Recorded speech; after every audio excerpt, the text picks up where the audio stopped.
बिस्मिल्लाहिर्रहमानिर्रहीम। अस्सलाम वालेकुम दोस्तों, उम्मीद है सब खैरियत से होंगे। दोस्तों आज मैंने आपसे कुछ बात शेयर करनी थी जो पाकिस्तान तहरीक इंसाफ और इस्टेब्लिशमेंट ख़ास तौर पर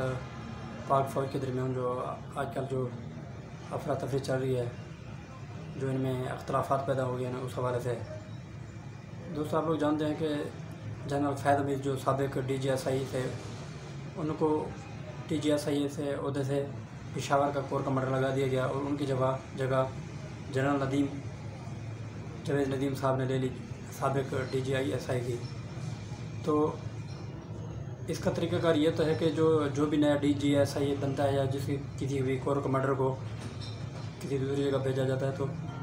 उसके लिए वज़ीर-ए-आज़म साहब की जो मंजूरी होती है वो बहुत ज़रूरी होती है। इस दफ़ा इन्होंने क्या किया कि इन्होंने ख़ुद से ही नोटिफिकेशन जारी कर दिया कि जनरल नदीम बैग को DGSI लगा दिया गया और जनरल फैज़ हमीद को कोर कमांडर पेशावर तैनात कर दिया गया है, जिसकी खबर इमरान खान की हुकूमत को बाद में हुई। तहरीक इंसाफ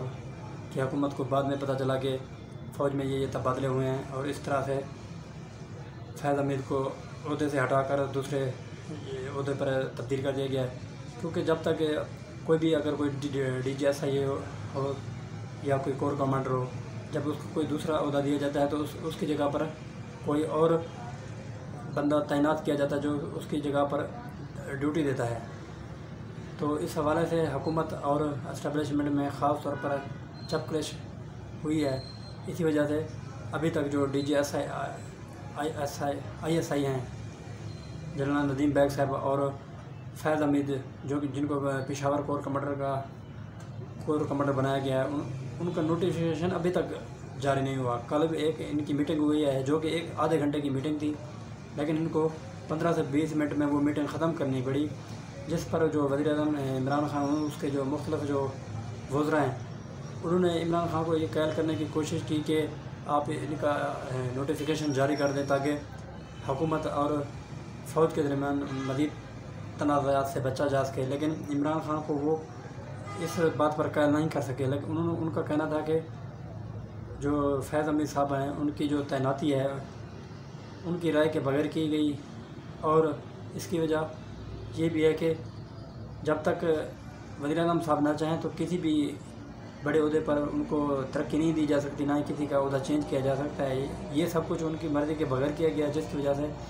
ये मामलात बढ़ गया। और इमरान खान साहब चाहते थे कि जनरल फैज़ हमीद मज़ीद DGSI ISI के तौर पर काम करें, जिसकी वजह से उन्होंने उनका नोटिफिकेशन जारी नहीं किया। जो कल की मीटिंग थी उसमें भी जो नए तैनात होने वाले DGSI जनरल फैज़ हमीद की जगह जो आए थे, उनकी बजाय जनरल फैज़ हमीद साहब ने मीटिंग अटेंड की एज अ DGSI, क्योंकि उनका जो जनरल नदीम बैग साहब जो कि DGSI नए बने हैं, क्योंकि उनका नोटिफिकेशन जारी नहीं हुआ, इसलिए वो ऑफिशियल तौर पर मीटिंग अटेंड नहीं कर सकते। इसी वजह से जनरल फैज़ हमीद साहब ने मीटिंग अटेंड किया और इमरान खान साहब और फ़ौज के दरमियान दोबारा एक हलचल मच गई है कि इस तरह की तैनाती जो कि हुकूमत में के नोटिस में लाए बगैर, उनसे इजाज़त के बगैर नहीं होनी चाहिए। उधर से फ़ौज एक उनके अपने हिसाब किताब है, वो चाहते हैं कि जैसे ही उन्होंने इनको ओहदे तब्दील कर दिए हैं, तो इमरान खान उनके उसी हिसाब से उनके नोटिफिकेशन जारी करें और उनको अपने काम पर, ताकि ड्यूटी शुरू हो जाए और वो अपने काम पर लग सकें। लेकिन इमरान खान जब किसी बात पे अड़ते हैं तो वो अड़ जाते हैं। वो अब इस बात पे अड़े हुए हैं कि इनका नोटिफिकेशन जारी नहीं करना, जिसकी वजह से हुकूमत और फ़ौज में बहुत चपखली मची हुई है। और हो सकता है कि इमरान खान साहब बाद में इनका नोटिफिकेशन जारी कर दें, लेकिन ये भी हो सकता है कि वो इनका नोटिफिकेशन जारी ना कर दें और इनको दोबारा वापस अपने ओहदों पर काम करना पड़ सके, जो कि एक बहुत मुश्किल है। लगता नहीं है कि ये दोबारा अपने ओहदों पर आएंगे, दोबारा अपनी पुरानी पोजीशन पर काम करेंगे, क्योंकि जब ये आर्मी के जो इदारे हैं, जब इनका कोई भी अफसर हो, मेजर, कोर कमांडर या DGIS हो, जब इनको ये ऑफिशियल तौर पर किसी दूसरे ओहदे पर भेज देते हैं तो ये उसी के ऊपर मुश्किल हो जाते हैं। ये नहीं होता कि दोबारा उनको पिछली पोजीशन पर भेज दिया जाए। इसी वजह से अब इनके दरमियान एक बहुत ज़्यादा चक्करेश मची हुई है। हो सकता है जिसकी वजह से इमरान खान की हुकूमत को इसका बहुत बड़ा खमियाजा भुगतना पड़े और इनको अपनी हुकूमत से हाथ धो बैठना पड़े, क्योंकि जनरल फैज़ हमीद के दरमियान मरीम नवाज शरीफ भी बहुत ज़्यादा एक्टिव हैं। उन्होंने भी उनके ख़िलाफ़ जो अपील दायर की है, दरख्वास्त इस्लामाबाद हाई कोर्ट में पेश किया है, उसके मुतालिक जो उन्होंने बहुत ज़्यादा इनके ऊपर इल्ज़ाम लगाए हैं और उन्होंने ये भी इतना तक कहा है कि इसके ख़िलाफ़ हमारे पास वीडियो सबूत मौजूद हैं कि किस तरह फैज़ हमीद साहब उनके जजों को और दूसरे जो DG नैब थे या दूसरे थे उनको किस तरह ब्लैकमेल करके वो उसको उनसे फ़ैसले लेते रहे।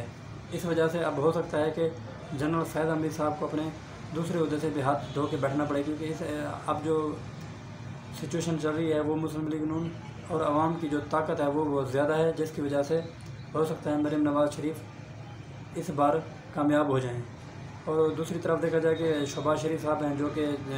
मफाहमत की सियासत करते हैं, वो चाहते हैं कि मरीम नवाज़ की दरख्वास्त इस्लामाबाद हाई कोर्ट में पेश ना करती ताकि मज़ीद आर्मी और इनके जो इख्तलाफात हैं वो मज़ीद ना बढ़ें और मफाहमत की सियासत की जाए। जबकि जो मरीम नवाज़ हैं वो और मियां मोहम्मद नवाज़ शरीफ अपने पुराने एक बयान था जो कि वोट को इज़्ज़त दो, उस पर डटे हुए हैं। तो चंद लोग जो हैं मुस्लिम लीग नून और फ़ौज को आपस में लड़ाना चाहते हैं, इसलिए वो बार बार कह रहे हैं कि ये जो मरीम नवाज़ ने दरख्वास्त जमा की है ये पूरे एक इदारे के ख़िलाफ़ पे हमला किया है। जबकि कुछ लोग ये भी कह रहे हैं कि ये पूरे इदारे के ख़िलाफ़ नहीं, सिर्फ़ एक फ़र्द वाहिद के ख़िलाफ़ दरख्वास्त जमा कराई गई है, क्योंकि उन्होंने उन पर उसमें वाज़ेह तौर पर जनरल फैज़ हमीद साहब का जिक्र किया है कि किस तरह वो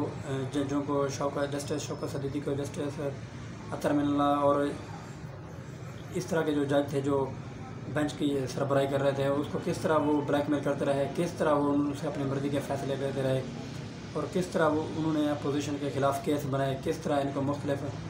प्रोपेगेंडे करके इनको फंसाने की कोशिश की और इनसे हुकूमत छीनी गई। बलूचिस्तान में इनकी हुकूमत छीनी गई, विफाक में इनकी हुकूमत छीनी गई, नवाज़ शरीफ को अपने अहदे से भी बरतरफ होना पड़ा। तो इसी वजह से अब जो वो मुस्लिम लीग नून के पास जो सबूत हैं इनके इसके ख़िलाफ़ वो भी अब वो अदालत में पेश करेंगी, जिसकी बेस पर ये जो 5 जजों ने नवाज़ शरीफ और मरीम नवाज़ के ख़िलाफ़ फ़ैसला दिया हो सकता है वो फ़ैसला कलअदम हो जाए और इनकी जो सज़ाएँ हैं वो ख़त्म हो जाएँ और ये दोबारा अपनी पार्टी की सदारत संभाल सकें और दोबारा इलेक्शन में हिस्सा ले सकें, क्योंकि ये बहुत बड़ा एक केस था जिसमें बहुत से इनके पास बहुत से सबूत भी हैं कि किस तरह ये इनके ख़िलाफ़ टोपी ड्रामे किए गए, किस तरह जजों को और दूसरे लोगों को ब्लैकमेल किया गया और उनके ऊपर ज़बरदस्ती केस बनाया गया। पनामा में तो नवाज़ शरीफ का नाम ही नहीं था, फिर भी उसको नाअहल कराया गया। मरीम नवाज़ जो कि इससे पहले कभी भी किसी भी सरकारी ओहदे पर नहीं रही, उनको भी इसी तरह ब्लैकमेल करवा के उनको नाअहल करवाया गया और इलेक्शन से में हिस्सा लेने से एक साइड पर कर दिया गया ताकि ये दोबारा इनकी जो जमात हुकूमत में ना आ सके। और अब देखा जाए तो जो इस्टेब्लिशमेंट है और फ़ौज है वो बिल्कुल एक हद तक बिल्कुल नाकाम होती नज़र आ रही है। जिस तरह आप देखें कि मुस्लिम लीग नून की जमात जो कि एक बहुत बड़ी जमात है वो बिल्कुल उनकी मुखालिफ है, वो किसी भी फोरम पर किसी भी सूरत में इनके साथ मफाहमत नहीं करना चाहते, ना ही इनके साथ वो बैठ कर आगे बातचीत करना चाहते हैं, ना कि आइंदा वो इनके साथ मिलकर हुकूमत में आने की कोशिश कर रहे हैं। और दूसरी तरफ देखा जाए इमरान खान साहब वो भी अब बिल्कुल इनसे तंग आ चुके हैं, वो भी बिल्कुल अब इनसे थक चुके हैं कि कब तक इनकी ग़ुलामी करके हुकूमत की जाए और आवाम, क्योंकि अब जो हुकूमतें उनके ऊपर जो वज़ीर-ए-आज़म होता है उसके ऊपर बहुत बड़ा बोझ होता है, या तो वो एस्टेब्लिशमेंट को खुश करे और इन जैसे जो कि चंद लोग हैं जैसे जनरल फैज़ हमीद हो गया और इससे पहले जो आसिम सलीम बाजवा हो गया जिसके ऊपर मुख्तलिफ केस बने हुए हैं, करप्शन के केस साबित हुए हैं, उनकी पापा जोन्स कंपनियाँ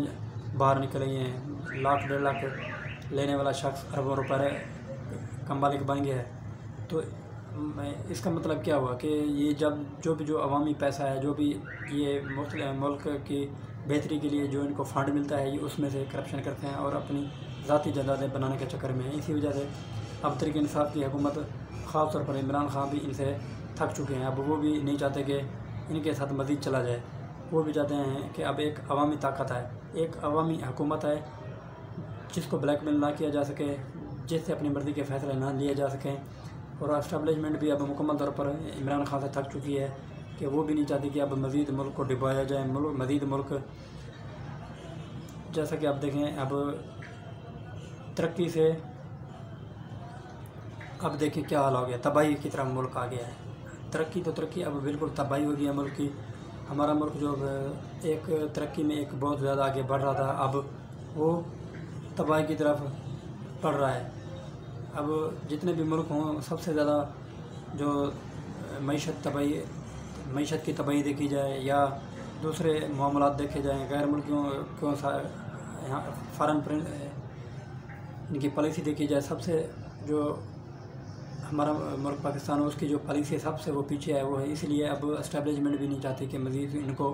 वक्त दिया जाए। अब वो भी चाहते हैं कि मुस्लिम लीग नून की हुकूमत है, ख़ास तौर पर मियां मोहम्मद शहबाज शरीफ को आगे किया जाए और मरीम नवाज़ शरीफ और नवाज़ शरीफ को एक तरफ किया जाए, ताकि दोबारा एस्टेब्लिशमेंट और मुस्लिम लीग नून हुकूमत बना सकें और दोबारा मुल्क को आगे ले जा सकें। और जो इनके दरमियान जो तनाज़ात हैं, मज़ीद जो रुकावटें हैं, मज़ीद जो कि मुल्क तबाही का शिकार हो रहा है, उससे बचा जा सके और मुल्क दोबारा तरक्की की तरफ आए। इसलिए अब लगता यही है कि जिस तरह इमरान खान की हुकूमत, ख़ास तौर पर इमरान खान और जो एस्टेब्लिशमेंट के दरमियान जो जंग छिड़ गई है, ये ख़त्म होने वाली नहीं है। क्योंकि इनके दरमियान जब भी जंग छिड़ती है तो वो कोई ना कोई किसी न किसी किनारे पर पहुंचते हैं, या तो तबाही होती है या बिल्कुल कामयाबी होती है। अब देखना ये है कि क्या होता है इसकी हुकूमत में, क्या होता है। हमें तो यही लगता है, मुख्तलिफ जो सियासी तजज़ियाकार हैं उनका भी यही कहना है कि अब इसकी मुल्क जो हुकूमत है उसकी बिल्कुल तबाही होने वाली है। अब ये हुकूमत मज़ीद दिन नहीं चलने वाली। तमाम तर जो गैर खलाई मखलूक की जो ताकत थी और जो इलेक्टेबल्स है वो भी इनसे अलग होने वाले हैं, और इसलिए ये अब मज़ीद हुकूमत नहीं चल सकेगी। शुक्रिया।